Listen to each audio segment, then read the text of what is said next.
All right, here we are in dissertation update number 2, screencast video version. Happy summer, everybody. I hope you're all having a great one so far. I certainly am, and I'm excited to bring you this second update video. Most of you should have received the first one that was back at the end of May. So let's get into it. So I thought I'd start off, first off, actually, if you look behind me at the blank walls, that is because I'm in my brand new office here in Piscataway in the medical school building, the research tower here on the 8th floor. Super excited to be here. I just moved in today. So thought one of the first things I do would be record this video. So hopefully nobody walks in on me. Anyway, this slide was the end of the update video from number 1, the narrated PowerPoint. These were the things that I was working on when we ended in May. So I'm happy to report on 3 out of 4 of these. The dissertation funding has been tabled for a few months while I focus on the proposal, so I will not be talking about that. But let's get into the committee. My committee selection has been complete. Thanks to all. Really, eternally grateful for your advisement and taking the time to help me out with this dissertation. It's really, really appreciated. So we have Dr. Amy Spagnolo, who I had last month as my chair. She's still my chair. She's from my department. Dr. Sally Rogers at the Center for Psych Rehab has agreed to help me in a subject matter expert and intervention expert capacity. And Pamela, Dr. Rothplatz Puglia is a professor at the school, is a methodological expert in qualitative research. So really excited to have them aboard. And as I was thinking about this and then talking to my committee, it was actually Dr. Rogers that mentioned this idea, and I said, I can't believe I didn't think of this. Really grateful she mentioned it. This idea of having subject matter experts led me to think about the people that I'd be interviewing and how they are the experts of their own experience. And I myself, not being in recovery for a mental health condition, so I was thinking about involving people with lived experience, and I've secured some who have agreed to help me. Thanks so much to them. These would be people with the experience of not only being current or former college students, not only having a psychiatric diagnosis, but having had their college interrupted by a mental health relapse at some point in their lives.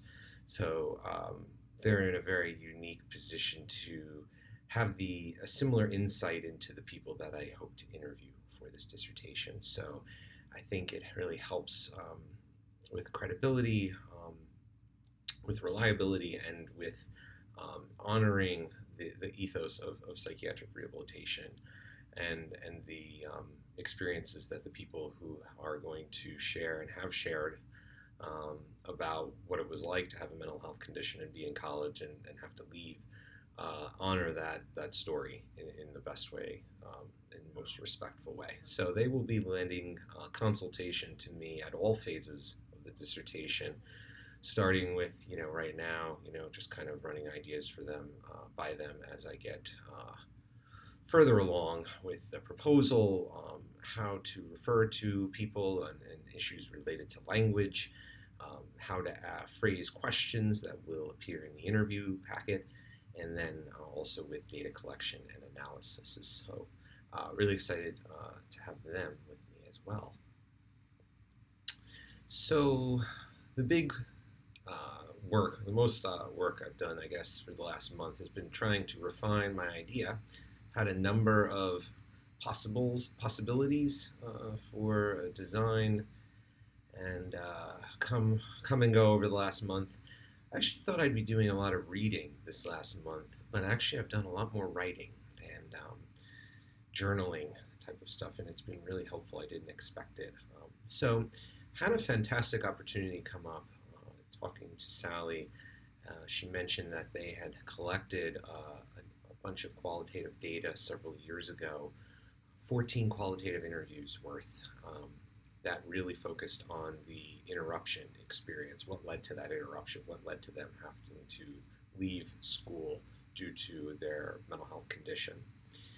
So, my hope and my idea at this point is to analyze this data and look at the themes relative to college interruption. And a lot of work has been done on this initially by some postdoctorates and staff at Boston, um, which I hope to continue. And essentially look at those results and use them to drive the refinement of the interview questions that were used with those participants at Mateo in 2015, and then conduct 12 to 15 interviews myself with students at Fountain House, a similar program to Mateo, their college reentry program, and see, essentially, do the interruption themes from the Mateo cohort that we discovered match those that we learned from with the Fountain House cohort.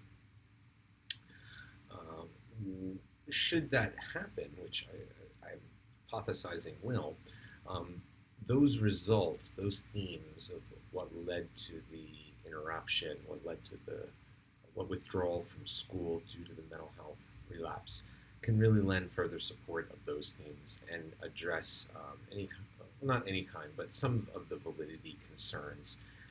This technique is called data source triangulation, using two or more different cohorts with different populations that are the same in some ways, but also in different other ways. So having students not only from schools that came into the Mateo program, a lot of Boston area schools, if I can triangulate those results with a cohort in a different part of a different region of the country, that helps improve and address validity and also inform future development of interruption preventative interventions, as well as interventions aimed at working with those and supporting those individuals should they have a relapse.